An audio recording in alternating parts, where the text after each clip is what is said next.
Imagine a time when Earth had no nations or laws, yet it was a pivotal period in the formation of Israel.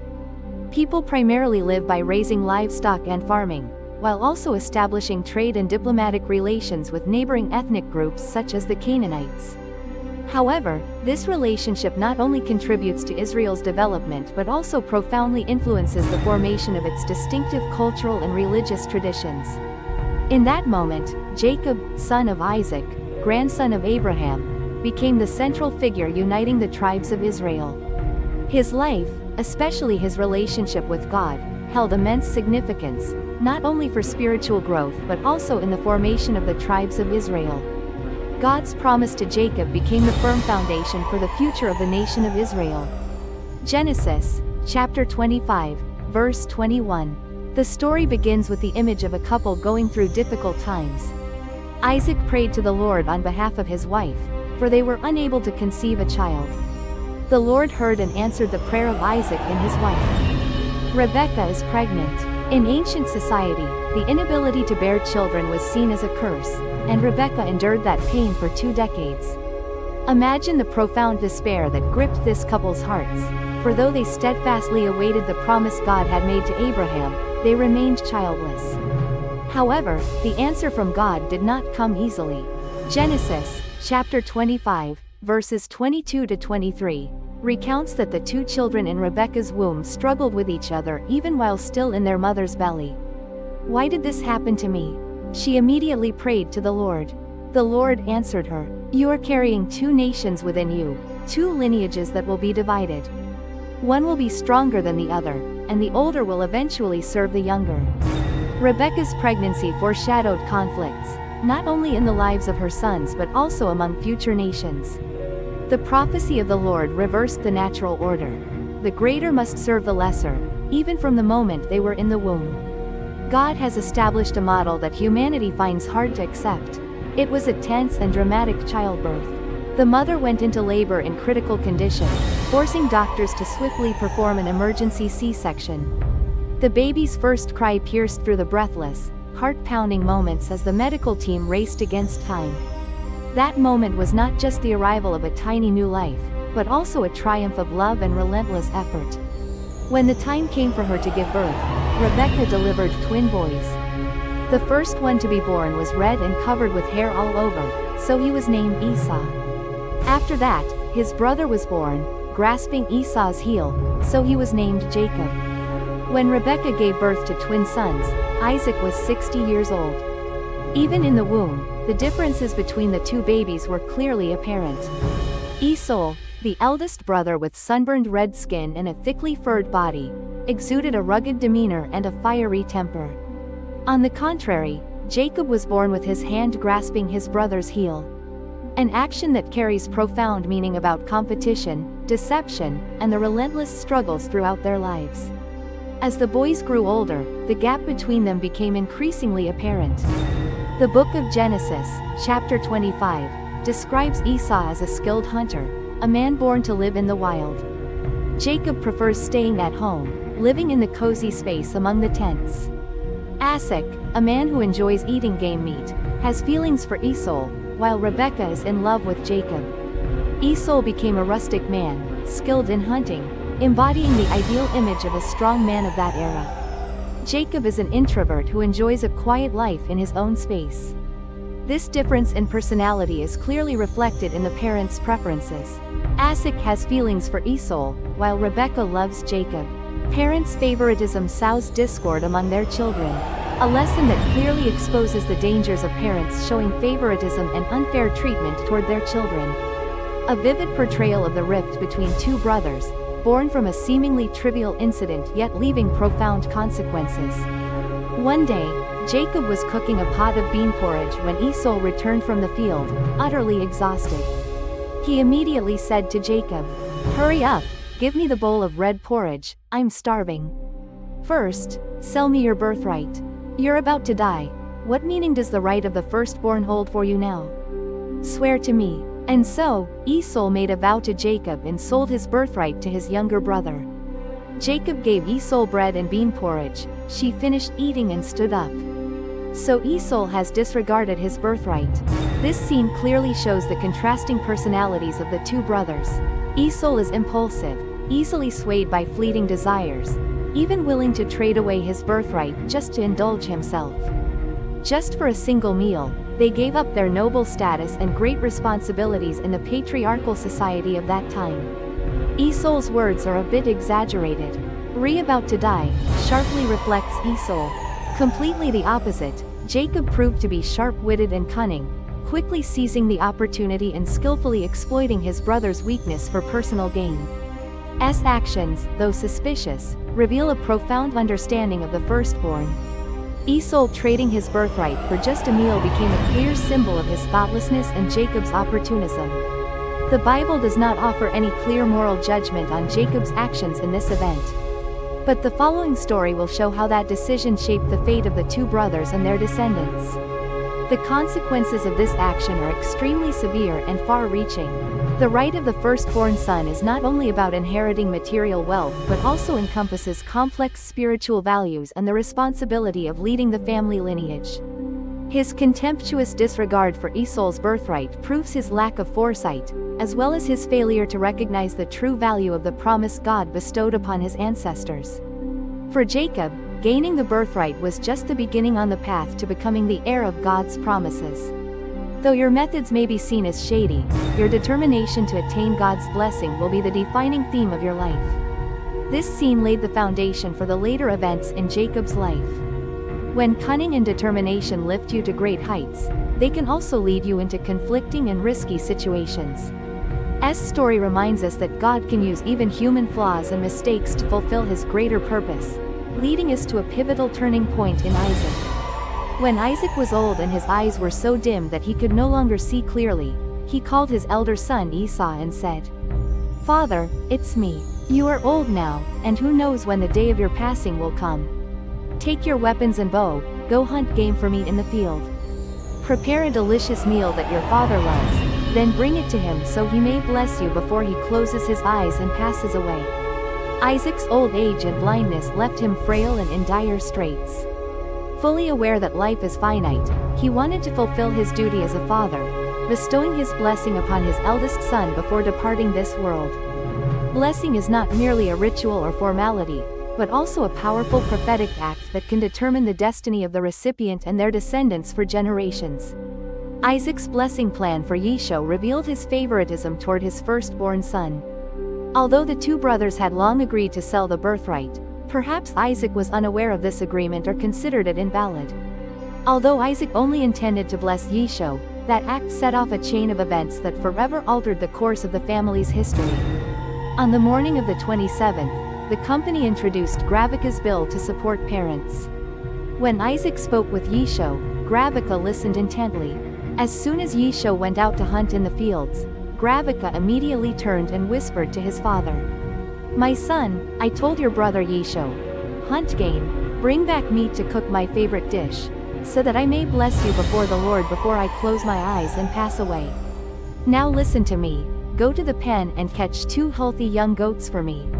I'll cook your father's favorite dish to please him, then bring it to your father, so that he may give you his blessing before he dies." Esau's plan was reckless and fraught with risks. Not only did she interfere with her husband, her actions revealed a complex motive, both a desire to see the Lord's prophecy fulfilled and a wish for the great to serve the lesser. She had a fondness for Father Cobb and perhaps even believed that he was better suited to hold the family together. Preparing a new stew is just the beginning. On the morning of the 27th, from 11 to 17, it describes the priests disguising themselves very carefully. The priest said to the mother, "But your brother Esau is hairy, while you are smooth. If my father touches you, he will see you as a deceiver, bringing a curse upon yourself instead of a blessing. My son, let that curse fall upon me. Just listen to your mother, go and do as I say." And the father fox went to catch 2 young goats and brought them back for her. Grandma Rabika prepared the delicious meal that Ak had always loved. Then, she took the finest clothes of Isol, the eldest son who was at home, and dressed Chakop, the younger son, in them. She also wrapped her hands around the smooth neckline of the goatskin jacket her father was wearing. Then she handed him the delicious food along with the bread she had made herself. This passage shows that initially, the father hesitated not out of moral reasons but fear of being exposed. In contrast, Rebekah's decisive reaction, willing to bear all the curses, proves her determination to carry out her plan at any cost. Isol's elaborate attire and fake goatskin disguise show their readiness to use any trick to deceive Axo. The confrontation between father and son and Axo unfolds in an intensely tense atmosphere. The son went to his father and said, "Father, who are you asking about? Who am I? Father, please sit up and eat the game I have hunted. Bless me, for I am Esau, your firstborn, and I have done as you instructed." "Oh, how could you get ready so fast?" "I cannot answer, for my God has already granted you success. Come here, let me feel if you're really Isol." This scene was tense as the priest kept lying, even invoking God's name to make his story more believable. Despite his doubts, he still reached out to touch his child's small hand. The father pulled his child closer, gently stroking their hair and whispered, "The voice belongs to the father, but the hands are Isol's." T recognized his father because the boy. The hand-touching experiment revealed the deep-seated inner conflict within Isaac. His senses were at war with each other.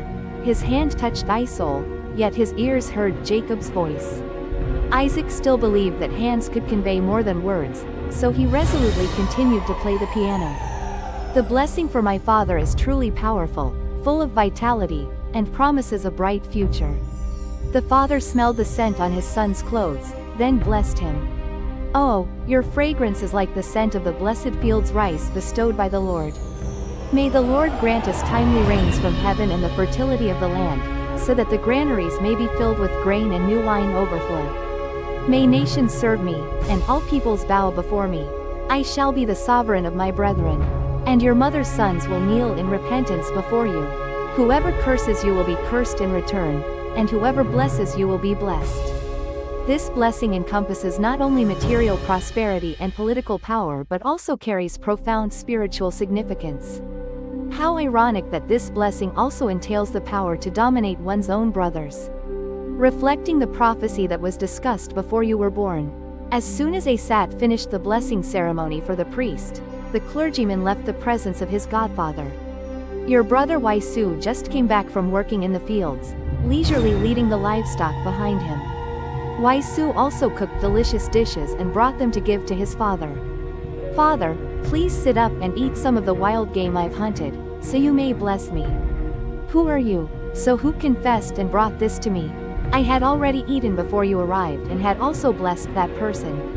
Asat's words sent Waisu into a panicked, agonized reaction.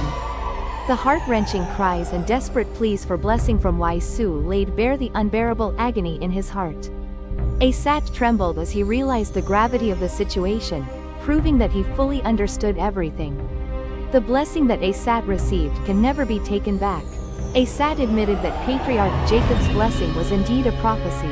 This is not the ordinary vow of a father, and it cannot be changed either. Waisu's pain cut even deeper as he became acutely aware of what had been lost forever. Before, he didn't care about the right to adulthood, but now, he deeply regrets it. "Is there still something wrong with me?" But Asat replied, the rightful blessing had already been reserved for Father Jacob. Waisu is now just an ordinary lament, speaking more of life's hardships than of prosperity. Asat said that Waisu would have to leave the fertile land, live armed, and obey all of Father Jacob's commands. Even though in the end, there was a promise that Waisu would escape Jacob's control. Immediately, Waisu retaliated with a threat of revenge. His rage was described in vivid detail. Esau was jealous of Jacob because of the blessing their father gave to his younger brother. "Waisu told me that my father's death anniversary was approaching, and when that day came, he would kill Jacob."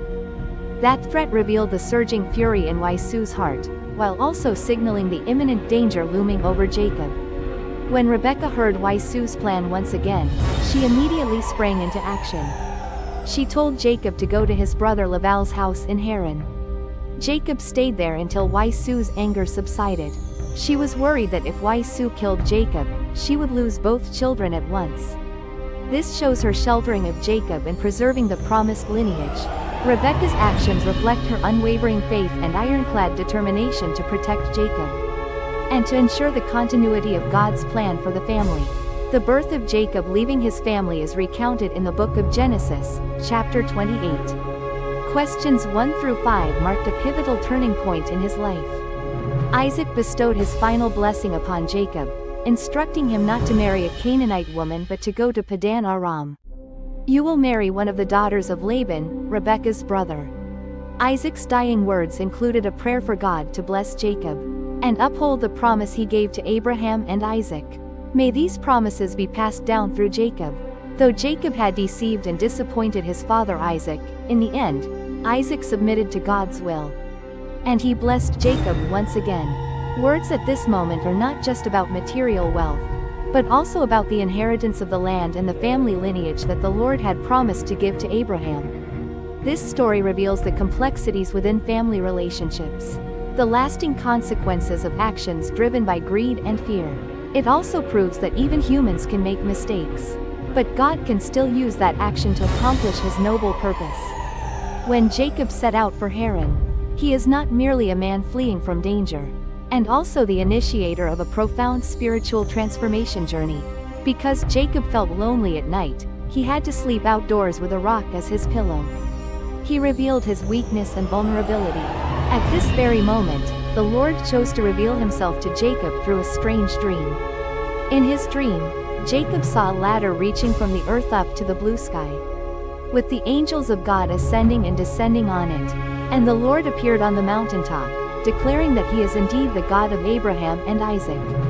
At the same time, reaffirming the promise of the land and people to be given to Jacob and his descendants.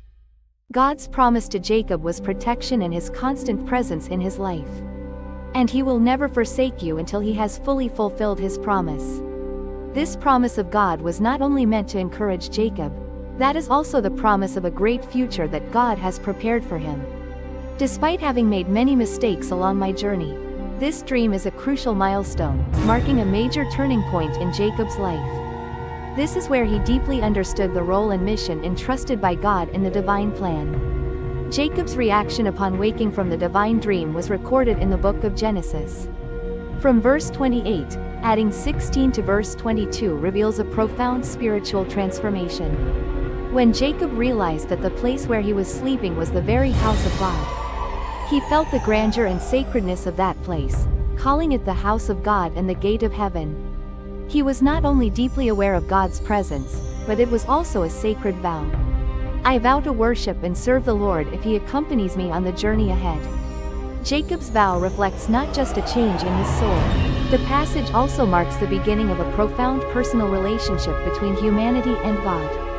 Jacob realized that the Lord was not only the God of his ancestors but also the one who reigned in his own personal life. When Jacob arrived in Haran, the story continued with his encounter with Rachel by the well, a scene reminiscent of his family reunion. At the well, Jacob did not hesitate to help the shepherds by rolling the stone away from the well's mouth. He handed the water bag to Cu. When he saw Rachel, he was overcome with emotion and said in a choked voice, "This is a special meeting because Rachel is the daughter of Laban, Jacob's maternal uncle." And this marked a new chapter in Jacob's life, as he now had to face not only alongside life's challenges, they also began to build important relationships. The meeting with Rachel was more than just an occasion to express feelings. At the same time, this also marks the beginning of a new chapter in Jacob's life. When he began a new life, facing the challenges and opportunities that fate had laid out for him. The story continues as Jacob reunites with Laban's family and enters into a work agreement with them. Jacob wanted to marry Rachel, Laban's youngest daughter. When Laban heard about this, he hurried out to welcome Jacob and bring him home. Their relationship began with a warm reception, but things quickly turned into a work agreement. Laban asked Jacob about the wages he desired. Because he loved Rachel, Jacob agreed to work for Laban for 7 years to marry her. Laban accepted the proposal, but the story holds a profound irony. Jacob, the one who deceived his own father and brother. Now, I must work hard for 7 long years, all for the love of Rachel. However, this deal quickly turned into a massive scam for Jacob. As soon as the work period ended, Jacob proposed to Rachel, but Laban deceived him by substituting his elder daughter Leah in place of her sister on the wedding night. On the wedding night, Jacob was completely unaware and only realized he had been deceived the next morning when he woke up to find Leah beside him instead of Rachel as he had expected. "Why did you lie to me?" This is a bitterly ironic twist. Jacob, who once deceived his own father, now suffers the very same betrayal from the one he trusted most. Laban explained that according to their custom, the younger daughter could not be married before the elder, so he insisted that Jacob complete the wedding ceremony with Leah first. After that, Laban would give Rachel to Jacob in marriage, but on the condition that Jacob had to work another 7 years. Jacob agreed to the deal, spending the full honeymoon week with Leah before marrying Rachel as his wife. However, Jacob loved Rachel far more than Leah. This favoritism created clear tension within his family, leading to later conflicts. Jacob worked for Laban for another 7 years and eventually married both sisters, Leah and Rachel. This caused conflict and rivalry between the two sisters in the family.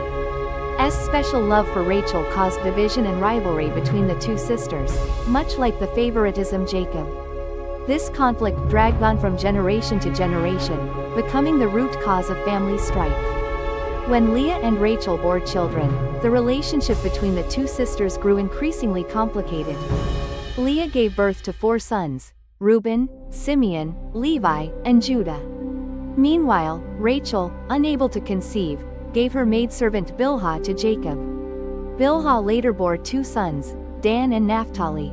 Leah could no longer bear children, so she gave Noti and Ziba to Jacob. Seba bore 2 sons, Gas and Azer. Later, Leah gave birth to 2 more children, Isahah and Zebulun. Name clearly reflects the deep emotions and desires within the mother's longing to win Jacob. Through this story, Jacob transformed from a single man into the pillar of a large family with many complex relationships. When Rachel gave birth to Joseph, Jacob realized it was time to return to his homeland. Jacob asked Laban for permission to leave with his wives and children, but Laban was unwilling to let him go. Laban realized that he had been blessed by the Lord because of Jacob, so he offered to pay him fair wages. However, Jacob proposed a different arrangement. He would only take the unusually colored animals from Laban's flocks. Though this condition initially seemed unfavorable to Jacob, through skillful breeding, selective techniques, and perhaps divine favor, he succeeded and significantly increased his wealth. Sons became envious of Jacob. "Return to your ancestors and your people." Guidance secretly left Laban. Both of his wives, Leah and Rachel, agreed with this decision and acknowledged that they had been treated unfairly by their father, Laban. Jacob fled while Laban was away shearing his sheep. He took his wives, children, servants, and all the possessions he had acquired, determined to return to his father Isaac in the land of Canaan. However, Rachel stole her father's idols, making the situation even more tense. Act of fleeing may indicate that she still hasn't. God intervened by warning Laban in a dream, telling him not to say anything to Jacob, whether good or bad. This action shows that he always protected Jacob, even amid situations full of deceit and conflict. The conflict between Jacob and Laban erupted when Laban accused Jacob of fleeing secretly and stealing his household gods. However, Jacob was completely unaware that Rachel had taken the idols without his knowledge. Jacob let Laban search through the entire camp, but Rachel was sitting on the household gods her father had hidden, using the excuse that she couldn't get up because she was on her period. Jacob exploded in anger, venting his frustration over the unjust treatment he had endured for 2 decades. He bluntly emphasized that throughout his years of service to Laban, the livestock under his care had always thrived and multiplied, and he had never once taken advantage of his master's trust. Next, Jacob prepared a large gift to send to Ysow in hopes of appeasing his anger. He divided the livestock into several small groups and sent them to Ysow one by one, along with messages expressing his respect and longing for forgiveness. This shows that Jacob has learned to approach his old rival with caution and finesse, demonstrating clear maturity and a marked shift in his attitude. This is a pivotal moment in Jacob's life, when he must not only confront his past but also prepare to face greater challenges in the upcoming encounter with Ysow.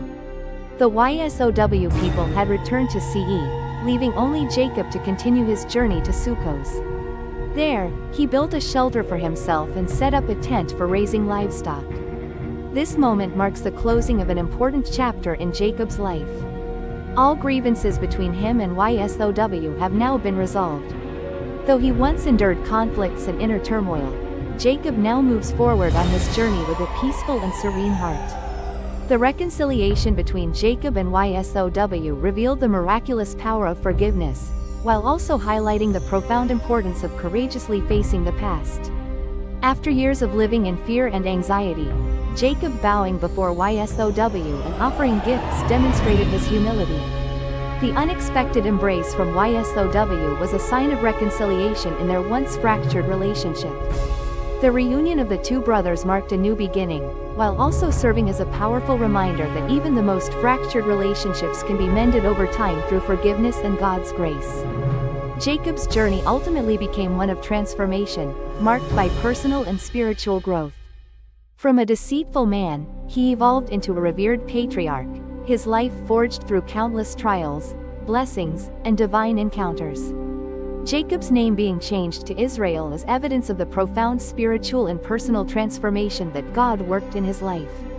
The trials Jacob endured, particularly his struggle with the angel, played a crucial role in shaping his character. The lessons from those experiences would forever leave their mark on the future of his descendants and their entire nation. Son of my sorrow. After Rachel passed away, Jacob set up a stone pillar on her grave to mark her resting place. Then, Jacob and his family continued their journey and arrived at a place called Eve, where Rachel had breathed her last. As death, the story continues to depict pivotal events in Jacob's journey of growth, but also reflects family conflicts, forgiveness, and a sacred promise from God. Jacob, this hatred reached its peak when Jose told his brothers about his dream, in which he saw himself exalted while they had to bow down before him.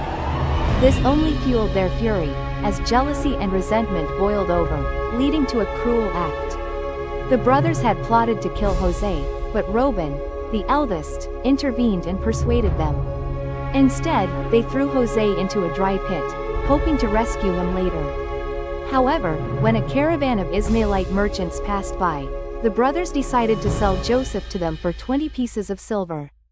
Joseph was sold into slavery and taken to Egypt, where he would endure trials and many great upheavals in his life.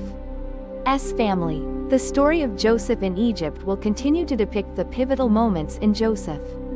Why are you just standing there looking at each other?